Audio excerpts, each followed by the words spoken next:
Welcome to this edition of Market Mantra, in which we give you a complete update on the economic, business and stock market news of the day.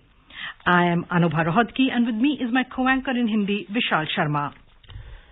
नमस्कार, market मंत्र में आप सभी का स्वागत। प्रतिदिन की तरह आज भी हम आर्थिक, व्यापारिक और शेयर बाजार से जुड़े ताजा समाचार आप तक लाएंगे, साथ ही उन पर चर्चा भी करेंगे। कार्यक्रम में आज चर्चा के लिए हमारे साथ ऑनलाइन जुड़ चुकी हैं आर्थिक विशेषज्ञ डॉक्टर यामिनी अग्रवाल। डॉक्टर यामिनी, नमस्कार, मार्केट मंत्र में आपका स्वागत। नमस्कार, धन्यवाद। और सबसे पहले अंग्रेजी में हेडलाइंस के साथ हैं Anubha. Thank you, Vishal. Domestic markets continue to fall. Sensex slumps 562 points. Nifty ends just above 14,700. Other global markets in Asia, Europe and US also drop as investors await Fed Reserve's policy meet outcome. And there is a need to foster global ecosystem of innovation in view of challenges posed by pandemic, says Prime Minister Narendra Modi.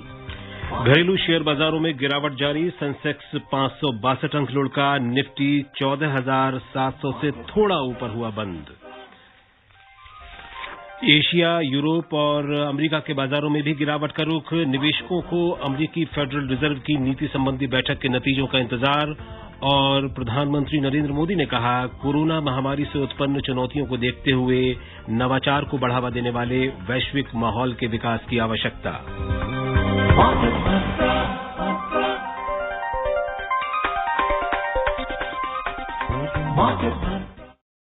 कार्यक्रम की शुरुआत share बाजार से ही कर लेते हैं। वैश्विक share बाजारों में कमजोरी के बीच प्रमुख घरेलू शेयर बाजारों में आज भी गिरावट का सिलसिला जारी रहा। अमेरिकी फेडरल रिजर्व की नीति संबंधी बैठक के नतीजों और कोविड संक्रमण के मामले दोबारा बढ़ने से निवेशक सतर्कता बरत रहे हैं। बॉम्बे स्टॉक एक्सचेंज का सेंसेक्स 1.1% टूटकर 562 अंक खिसलकर 50,000 के स्तर से नीचे 49,802 पर बंद हुआ। नेशनल स्टॉक एक्सचेंज का निफ्टी 1.3% के नुकसान से 189 अंक लुढ़ककर 14,721 पर आ गया। व्यापक बाजार की बात करें तो बीएसई मिड कैप इंडेक्स 2.3% लुढ़का, जबकि स्मॉल कैप इंडेक्स में 2.1% की गिरावट दर्ज हुई। Continuing its recent downward trends, domestic equity benchmark indices today fell amid weak global markets ahead of the outcome of the Federal Reserve policy meeting, coupled with a resurgence in COVID cases. The Sensex at Bombay Stock Exchange slipped 562 points or 1.1% to close below the 50,000 level at 49,802. The Nifty at National Stock Exchange fell 189 points or 1.3% to settle at 14,721. On the other hand, in the broader market, BSE mid-cap index slumped 2.3%, while the small-cap index fell 2.1%. In the Sensex pack, shares of 26 companies ended in the red, while only 3 companies managed to end in green. ITC was the top gainer with a hike of 1.4%, while ONGC was the top loser with a slump of 4.8%. In sectoral indices, all sectors ended in red. The oil and gas index was the biggest sectoral loser at 3.2%. The overall breadth of the BSE trade was negative as 2,115 shares declined, while 818 shares advanced. Shares of 138 companies remained unchanged. Yamini जी, 4 कारोबारी सत्रों में लगातार गिरावट देखी गई है और बीते शुक्रवार से अब तक सेंसेक्स लगभग 1900 अंक टूट चुका है। और आज की बात करें तो सभी सेक्टर्स में बिकवाली का दबाव है। किस तरीके से देखते हैं आप इस शेयर बाजार की इस चाल को? जी देखिए, इन्वेस्टर्स जो है प्रॉफिट बुकिंग कर रहे हैं, क्योंकि खासतौर पे कारण जो है आंतरिक भी हैं और अंतर्राष्ट्रीय भी हैं। जहां तक आप डोमेस्टिक कारण की बात करें, वहां पर देखा जा रहा है कि वीक मैक्रो इकोनॉमिक डेटा आया है। जैसे आईआईपी का इंडेक्स कॉन्ट्रैक्ट किया है 1.6% और आपका डब्ल्यूपीआई जो रिटेल इन्फ्लेशन है वो क्लोज टू 5.03% है और डब्ल्यूपीआई भी बढ़ा हुआ नजर आ रहा है। और अगर आप देखें तो कोविड के केसेस भी स्पाइक किए हैं इंडिया में भी और जगहों पे भी, जिसकी वजह से फ्रेश लॉकडाउन्स की सिचुएशन फिर से नजर आने हो सकती है। वैक्सीनेशन रोल आउट और डीजल और पेट्रोल की जो डिमांड है वो बढ़ी है, जो एक पॉजिटिव इंडिकेटर्स हैं। पर इसके साथ साथ इंटरनेशनल मार्केट्स में एक तो क्रूड ऑयल की प्राइसेस बढ़ रही है, जिसकी वजह से इन्फ्लेशन भी बढ़ेगा और ये भी देखा जा रहा है कि ओवरऑल जो आपकी मार्केट्स हैं वो प्रॉफिट बुकिंग ज्यादा देख रही हैं. Yamini, but there is also, what about the mutual funds? There is a media report today that the mutual funds are set to be net sellers of Indian equities for the first time in the past 7 fiscal years, having sold stocks worth about 1.27 trillion rupees so far in 2020-21. Is that one of the reasons also that the markets are being dragged down? And what is the reason for this mutual funds, to be the net sellers? We do see that because the bond prices in the U.S. Have been at the lowest level and the yields have been very high. The foreign investors have moved their funds from, many emerging economies to the others. Similarly, since the markets are at the highest levels, so it was an opportune time to actually book profits. So from the bottom out level where the pre-COVID levels and after the COVID had started, the markets had gone down to the lowest levels when they were the net buyers. And so this time seems to be making a lot of profit for them at the moment. So what do you see in the coming days? I mean, do you see more pressure in coming sessions in the market for both the indices? The markets are likely to be more in the consolidating phase, which we will actually see. So they would continue to remain a selling pressure if the COVID cases don't come under control. Despite the vaccination rollout to be an extremely successful rollout and the large number of people who are being vaccinated as well as the workers and everybody being vaccinated slowly and gradually, and the success that has been seen with the confidence people have shown in the vaccine as well as in the recovery of the economy. Despite that, there may be selling pressures in the market. ऐसे में doctor Yamini जानना चाहेंगे आपसे कि जिस तरीके से बाजार अभी रिएक्ट कर रहा है और एक अनिश्चितता बनी हुई है, उतार चढ़ाव बना हुआ है, आप भी कह रही हैं कि ये आगे भी जारी रह सकता है. ऐसे में इन स्थितियों में एक जो आम निवेशक, जो छोटा निवेशक है, उसके लिए आप क्या गाइड करेंगी, क्या सलाह देंगी?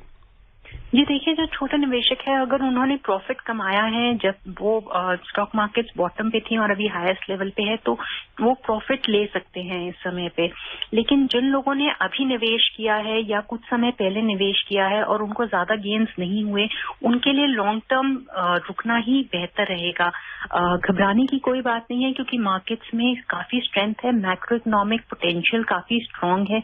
जिस तरीके से फिस्कल स्टिमुलस दिया गया है कोविड के दौरान और बजट में, उससे इकोनॉमी की जो ओवरऑल ग्रोथ है वो काफी बड़ी वही हो सकती है आगे आने वाले सालों में. और इंटरनेशनल एजेंसीज का भी कहना है कि ओवरऑल मैक्रो इकोनॉमिक इंडिकेटर्स, चाहे वो इंडस्ट्री के हों, एग्रीकल्चर के हों या सर्विसेज को है, एक बहुत पॉजिटिव ग्रोथ देंगे आने वाले फ्यूचर में.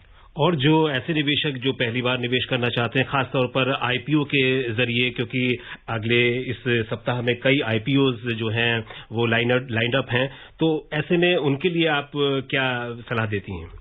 जी, अच्छा समय है, आईपीओज पे निवेश कर सकते हैं, वरना वो लिस्टिंग पे भी वेट कर सकते हैं, क्योंकि जरूरी नहीं है कि आईपीओज उतने ही प्रीमियम वैल्यूज पे लिस्ट करके ट्रेड करें जिन पे वो आ रहे हैं, क्योंकि अभी मार्केट्स हाईएस्ट पॉइंट पे है, इसलिए आईपीओज एक प्रीमियम वैल्यू पे आ रहे होंगे. एक अच्छा समय है आईपीओज में भी निवेश करने के लिए, पर लॉन्ग टर्म के लिए अगर आप निवेश कर रहे हैं तो ज्यादा बेहतर होगा. आप सोचें कि शॉर्ट टर्म गेन्स होंगे, जो शॉर्ट टर्म गेन्स अभी नहीं नजर आएंगे क्योंकि मार्केट्स ऑलरेडी हाई लेवल पे है और सेलिंग प्रेशर्स होंगे. Talking about the sectoral indices, Yamini, today we saw that all the sectors have ended in red. So, what are the sectors then the investors should watch out for? Because the volatility is continuing. One day we see one sector, the stocks of one sector going down. The other day it's the other sector. And today, like we said, all sectors have ended in red. So, what are the sectors that one should watch out for?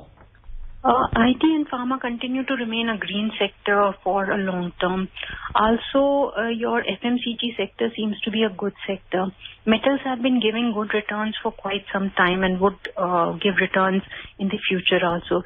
These are some sectors which one can look out at. Also, FMCG sector has been one of the good sectors during the COVID and would continue to be one of the good sectors in the future as well.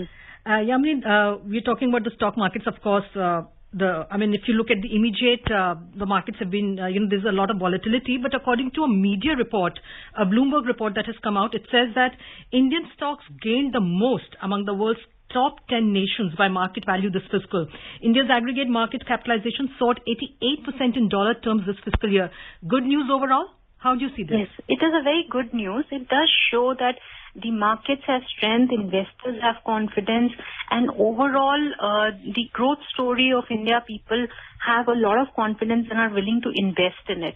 So both the FII's investment, also, what we have seen from December onwards has been, they have been net buyers. It is now recently that they have become net sellers, where they're taking profit booking, which is there, and because of the US bond yields which are there. But otherwise, they have been buyers in the Indian economy, indicating that there is a lot of strength in the overall macroeconomic growth story of India.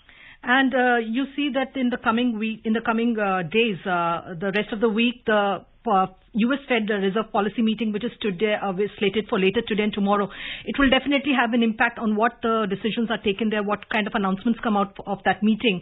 That will definitely have an impact on the Indian share market. Well, it is likely to have, but we must understand that most of the central banks today would continue to remain in the accommodative stance. So it is somewhere or the other factored in the expectations. If it's very different from the expectations, then there might be a drastic change. But otherwise, most of the investors would have taken into account an accommodative stance from the Federal Reserve as well. और बात अब रुपए की कर लेते हैं। अंतर bank विदेशी मुद्रा बाजार में रुपए में आज कोई उतार चढ़ाव नहीं देखा गया। $1 के मुकाबले रुपया 72 रुपए 54 पैसे के स्तर पर स्थिर बना रहा। Yamini, how do you see the rupee vis-a-vis the dollar? It had snapped the upward rise yesterday, and today it closed kind of flat. Well, the rupee is likely to be in an appreciated state in future because, again, as I said, India is still continuing to be one of the fastest economies in terms of the recovery as well as growth potential, as stated for the next year, which is about 11.5%. Also, the overall stimulus which has been given in terms of development of infrastructure, in terms of the agriculture reforms, as well as privatization which is being taken over. These all factors are likely to yield good results in the future. And again, what is being strengthened in the economy is the social security of people with financial inclusion and digitalization. Also e-governance, which is further acting as a fostering thing for investments. You just spoke about the infrastructure. Now, the Union Cabinet yesterday cleared the introduction of a bill in Parliament to set up Development Finance Institution with 20,000 crore rupee government funding. And this was obviously announced by the Finance Minister in the budget this year. And this was for the long-term finance of infrastructure sector projects. Now, how will this impact the economy in terms of job generation and in terms of easy availability of finance for infra projects? Well, primarily because the infrastructure projects have long gestation periods, and we've seen ILFS and the others which have not been able to, take the trouble of the infrastructure financing so well. And there has been situations where the NBFCs have been into trouble because of infrastructure financing. This developmental financial institution will support the projects that are already ongoing and would further take up new projects which will not only foster employment but would also foster economic growth. And especially at the construction level, the labor would be given more employment. Another decision that the government has taken yesterday, which is likely to have an impact on the overall economy, is that the centre has allowed private retirement funds now to invest up to 5% of their total size in select categories of alternative investment funds, subject to certain conditions. How do you view this? Is that likely to have any impact on the common man? Well, it's not likely to have an impact on the common man, but then, yes, it does provide for more liquidity in the overall capital markets. So that does, somewhere or the other strengthen the investment culture and the overall capital structure in the economy. और अब रुक करते हैं एशियाई बाजारों का। अधिकतर एशियाई बाजारों में आज गिरावट रही। निवेशकों को अमेरिकी फेडरल रिजर्व की नीति संबंधी बैठक के नतीजों का इंतजार है। चीन का शंघाई कंपोजिट इंडेक्स और हांगकांग का हैंग सेंग दोनों में 0.3% की गिरावट रही। दक्षिण कोरिया का कोस्पी 0.6% के नुकसान में रहा। जापान की निकेई में कारोबार सपाट रहा और कोई उतार चढ़ाव नहीं देखा गया। हालांकि सिंगापुर का स्ट्रेट्स टाइम्स 0.2% की बढ़त में रहा। यूरोपीय बाजारों में भी अंतर्दिवसीय कारोबार में गिरावट का रुख रहा। लंदन का फुट्सी 100 0.3% लुढ़का। फ्रांस के कैक में 0.2% की गिरावट आई और जर्मनी का डेक्स लगभग पूर्व स्तर पर कारोबार कर रहा था। Moving on to the U.S. markets, the U.S. markets edged lower yesterday due to losses in energy and industrial stocks as investors awaited the result of the Federal Reserve's two-day policy meeting. The Dow Jones Industrial Average fell 0.4% to 32,826 points, while the S&P 500 lost 0.2% to 3,963. But the Nasdaq Composite edged up 0.1% to 13,472. After tumbling 11% from its February 12 record high through early March, the Nasdaq has mostly recovered and is now down about 4% from its all-time high close. The U.S. stock market lacked direction for much of the day after the S&P 500 and Dow Jones Industrial Average closed at record highs on Monday. Wall Street has recently benefited from optimism about a $1.9 trillion fiscal stimulus package and ongoing vaccination drives that have bolstered views of that the economy is on a path to recovery. At the same time, fears about an overheating economy and a recent increase in interest rates have increased scrutiny on the Fed's two-day meeting, where Fed is likely to raise economic forecasts and repeat their pledge to remain accommodative in the near future. Yamini, like we're saying that, of course, that $1.9 trillion fiscal stimulus package has bolstered the view that the U.S. economy is on the path to recovery and it is the world's leading economy, so it will definitely have an impact on the rest of the world. But at the same time, there is the fears that an overheating economy, and that also has led to fears of inflation. What would you say to that? Well, most economies are facing the challenge of inflation, primarily because there is an accommodative stance which has been taken by most of the central banks given the lash that they have suffered because of the COVID-19. However, when we see fiscal stimulus as well as monetary stimulus being given, the entire intent is to ensure that the recovery is fast-paced and is able to achieve the requisite targets that are there, at least to the pre-COVID levels. So as long as they are able to reach back to the pre-COVID levels, I don't think they would change their stance from accommodative to neutral or to a tighter policy till then. Inflation would continue to remain one of the major concerns, and overheating, they will have to balance, strike a very strong balance in terms of ensuring that liquidity does not convert itself into inflation, or the fiscal stimulus does not convert itself into inflation, which is deterrent to the economic growth. Moving on to the commodities. In a volatile trade, crude oil prices fell today amid heavy trading in oil futures, with both bulls and bears rushing to hedge against jolts in the steady rise of prices. The trading levels are as heavy as they were in the initial months of the COVID-19 crisis last year. Brent crude oil futures fell 51 cents to $67.88 a barrel, and U.S. crude futures shed 40 cents to $64.39 a barrel.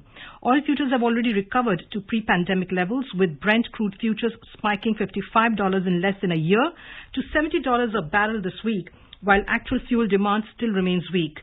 But speculation over when and if people will begin to travel and commute as they once did is driving dueling bets in the market.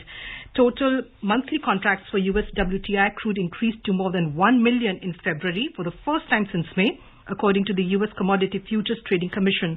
Meanwhile, market interest in Brent contract reached an all-time high of 2.8 million contracts on February 19th, topping its last record in April last year. Yamini, talking about the crude oil prices, the future especially, there's a lot of volatility with both bulls and bears rushing to hedge their bets. How do you see this trend? Where do you see this trend going? How will the markets react? Well, I think the crude oil is more dependent on the way the demand is, recovering with the recovery of the economy, world economies that are there. And also the volatility is primarily because of that. What is also affecting is that OPEC is not recovering its supplies or is not pushing its supplies to the same levels as they were there in the previous pre-COVID time. And that would continue to strain the overall crude oil prices. Also, the attacks which have been recently there, they have also affected the overall supplies. Given the volatilities in terms of the future prices or the future contracts that are there, people would like to book them at the current rate so that they don't have to, they don't suffer from the losses of the increase in the crude oil prices. और केंद्रीय petroleum मंत्री धर्मेंद्र प्रधान ने कहा है कि petrol में ethanol मिलाने की सीमा मौजूदा 8.5% से बढ़ाकर 2025 तक 20% कर दी जाएगी। उन्होंने आज बताया कि पहले ये समय सीमा 2030 तय की गई थी, लेकिन अब 5 वर्ष पहले ही ये लक्ष्य हासिल कर लिया जाएगा। राज्यसभा में पूरक प्रश्न के उत्तर में श्री प्रधान ने कहा कि इस पहल से तेल आयात पर देश का खर्च कम होगा और अनेक किसानों के लिए आय बढ़ाने का टिकाऊ माध्यम उपलब्ध होगा। उन्होंने कहा कि बड़ी मात्रा में एथेनॉल की खरीद देश भर के किसानों से की जाएगी। यमनी, आप यहाँ पर आपसे जानना चाहेंगे कि तेल आयात बिल, ऑयल इंपोर्ट बिल में कमी लाने के नजरिए से और किसानों की इनकम बढ़ाने के नजरिए से ये निर्णय सरकार का कितना महत्वपूर्ण है और क्या ये प्रभावी साबित होगा? जी, बिल्कुल प्रभावी साबित होगा, क्योंकि अगर देखें तो जो इथेनॉल की मात्रा है वो बढ़ाई गई है और जिसके तहत अगर आप हमारे पेट्रोलियम के इंपोर्ट्स देखें तो 80% है, तो ऑटोमेटिकली उसमें जो रिडक्शन आएगी वो इंपोर्ट बिल्स में इफेक्ट करेगी। खासतौर पे शुगर केन प्रोड्यूसर्स को ये जो है फायदा पहुंचाने के लिए है, जिससे उनको फायदा होगा, क्योंकि इथेनॉल इसका एक बाय प्रोडक्ट होता है, बाकी और भी चीजों से निकलता है पर उसका एक मेजर बाय प्रोडक्ट होता है। जी, और अब बात करते हैं गोल्ड की। मल्टी कमोडिटी एक्सचेंज पर सोने का अप्रैल वायदा मूल्य आज 156 रुपए बढ़कर 45,000 रुपए प्रति 10 ग्राम पर पहुंच गया, जबकि मई माह के सौदों के लिए चांदी वायदा 325 रुपए की मजबूती से 67,240 रुपए प्रति किलोग्राम पर पहुंच गई। वैश्विक बाजारों में न्यूयॉर्क मर्केंटाइल एक्सचेंज पर सोना $3 की मजबूती से $1,734 प्रति औंस पर कारोबार कर रहा था। चांदी भी 9 सेंट की मामूली बढ़त से $26.10 प्रति औंस पर रही। Yamini, talking about the gold prices, of course, there is again a media report which has quoted an official of the India Bullion and Jewellers Association, which says that the rural demand for gold is shooting up as farmers from Rajasthan, Maharashtra, Punjab, Haryana, Telangana and Tamil Nadu are buying the yellow metal due to good returns from crops and also due to a fall in gold prices. Now, any such news which comes out of, about from the rural market and, rising rural demand for a particular commodity, it's good news overall for economy. True. The agriculture sector is one of the most important sector which employs the largest number of workforce in the economy. And any good news on the agriculture sector, especially because during the COVID time and the otherwise, the agriculture sector has shown a positive growth as against all the other sectors. Besides that, they have been also one of the major suppliers and have been maintaining the entire economy during the COVID time and otherwise, and making it self-sufficient. So as their prosperity matters the most because they're the annadatas in the economy, and buying gold as one alternative for their investment shows a good prosperous situation for the agriculture sectors and the farmers. वैसे भी all time high से gold अब सोना इस समय लगभग 11-12 हजार रुपए सस्ता हो चुका है, इसलिए भी शायद ये खरीद देखी जा रही है। जी हाँ, जैसे हमने कहा कि दोनों ही कारण हैं। एक तो उनको किसानों को अपनी उपज के पैसे बहुत अच्छे मिल रहे हैं, उनको प्राइसेस बहुत अच्छे मिल रहे हैं, और साथ ही क्योंकि जैसे आपने कहा कि सोने के दाम जो है काफी पिछले साल की अपेक्षा अभी काफी नीचे आ गए हैं। सो दोनों ही बातें हैं जो जिसकी वजह से रूरल डिमांड जो है वो बढ़ी है। Moving on, Prime Minister Narendra Modi has said that there is a need to foster global ecosystem of innovation in view of the challenges posed by COVID-19 pandemic. Mr. Modi said this while speaking at the International Conference on Disaster Resilient Infrastructure this afternoon. He said the COVID-19 pandemic has taught us that in an interdependent and interconnected world, no country, rich or poor, in the east or west, north or south, is immune to the effect of global disasters. He said, on one hand, the pandemic has shown us how impacts can quickly spread across the world, And on the other hand, it has shown how the world can come together to fight a common threat. He said any infrastructure system like digital infrastructure, shipping lines, aviation networks cover the entire world. An effect of the disaster in one part of the world can quickly spread across the world. He stressed that cooperation is a must for ensuring the resilience of the global system. सरकार ने इस बात पर जोर दिया है कि rail मंत्रालय रेलवे स्टेशनों को निजी क्षेत्र को सौंपने नहीं जा रहा है और उनका स्वामित्व रेलवे के पास ही रहेगा। रेल मंत्री पीयूष गोयल ने आज लोकसभा में एक लिखित उत्तर में इस बात की जानकारी दी। उन्होंने कहा कि मंत्रालय ने सचिवों का एक समूह गठित किया है जो 50 रेलवे स्टेशनों का सार्वजनिक निजी साझेदारी से तेजी से विकास करेगा। एक अन्य प्रश्न के उत्तर में श्री गोयल ने कहा कि रेलवे ने अपनी परिसंपत्तियों को बेचने की योजना बनाई है और अब तक 87 भूखंड, 84 कॉलोनियां, 4 पर्वतीय रेलवे और 3 स्टेडियमों की पहचान बेचने के लिए की गई है। डॉक्टर यामिनी, आपसे जानना चाहेंगे कि भारतीय रेल के कुछ जो एक कहा जा रहा है कि निजीकरण की तरफ बढ़ रही है सरकार, लेकिन हालांकि मंत्रालय और रेल मंत्री ने इस बात का खंडन भी किया है। ये जो रेलवे स्टेशनों को जो सार्वजनिक पीपी मोड में जो दिया जा रहा है, पब्लिक प्राइवेट पार्टनरशिप के मोड में जो दिया जा रहा है, ये परिचालन की दृष्टि से और सेवाओं की दृष्टि से कितना महत्वपूर्ण निर्णय आप सरकार का ये मानती हैं? जी देखिए, जो पीपीपी मॉडल है वो एक बहुत अच्छा मॉडल है ओवरऑल कंज्यूमर सर्विसेज को बेहतर करने का, क्योंकि इससे सिर्फ रेवेन्यूज सिर्फ जनरेट नहीं होते, पर जो यात्री आ रहे हैं उनको सुविधाएं काफी अच्छे तरीके से मुहैया कराई जा सकती हैं। जितना आप देखें डिजिटलाइजेशन के प्रोसेस में ई टिकटिंग के द्वारा या बुकिंग्स के द्वारा ये ऑलरेडी सेवाएं अच्छी और बेहतर करी गई हैं। अगर प्लेटफॉर्म पे मैनेजमेंट या और चीजों पे मैनेजमेंट बेहतर होगा तो उससे यात्रियों को फायदा पहुंचेगा।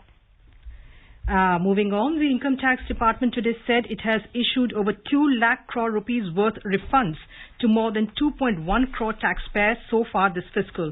Of this, personal income tax refunds of 73,607 crore rupees have been issued to over 2.06 crore taxpayers, and corporate tax refunds of over 1.3 crore rupees issued to 2.2 और बात अब करते हैं धान की खरीद की। इस वर्ष जारी खरीफ विपणन मौसम में 680 लाख मीट्रिक टन से अधिक की धान की खरीद हुई है। पिछले वर्ष इसी अवधि में हुई खरीद के मुकाबले ये लगभग 14% से अधिक है। कुल खरीद में से अकेले पंजाब का योगदान 29.79% रहा है। 99 लाख से अधिक किसानों को इस मौसम में की गई खरीद से फायदा हुआ है। खरीफ 2020-21 और रबी 2021 के विपणन मौसम में 3 लाख मीट्रिक टन से अधिक दालों और तिलहन की भी खरीद हुई है। 26,000 करोड़ रुपए मूल्य से ज्यादा के 91 लाख कपास की गांठों की भी खरीद हुई है। Cab aggregator Uber has said that it will give its UK drivers a guaranteed minimum wage, holiday pay and pensions following a recent court ruling that said they should be classified as workers and entitled to such benefits. The announcement yesterday came as after it lost an appeal last month at the UK Supreme Court following a year-long court battle. Uber said it's extending the benefits immediately to its more than 70,000 drivers in the UK. Yamini, given that, this is, of course, we're talking about the UK, where the Uber has decided now after losing a court battle that it will give, certain perks to its drivers. What do you see? Would it have a tumble-down effect here in India as well? Well, yes, in cases of where a certain amount of judgments have an effect on a specific kind of industry, specifically like gig workers or the others which are there, or contract workers or people who are working for a daily wage. Right. And that is then, observed as an important judgment that has an effect on not only India but other economies also, because they follow the league over there. जी doctor Yamini, आप कार्यक्रम में शामिल हुई और इतनी उपयोगी चर्चा आपने की, इसके लिए आपका बहुत बहुत शुक्रिया। धन्यवाद। Thank you, Yamini. And before we close, a reminder of the headlines. Domestic markets continue to fall. Sensex slumps 562 points. Nifty ends just above 14,700. Other global markets in Asia, Europe and US also drop as investors await Fed Reserve policy meet outcome. And there is a need to foster global ecosystem of innovation in view of challenges posed by pandemic, said Prime Minister Narendra Modi. That's it from us in this edition of Market Mantra. Do join us tomorrow at 6:30 p.m. Goodbye. Namaskar.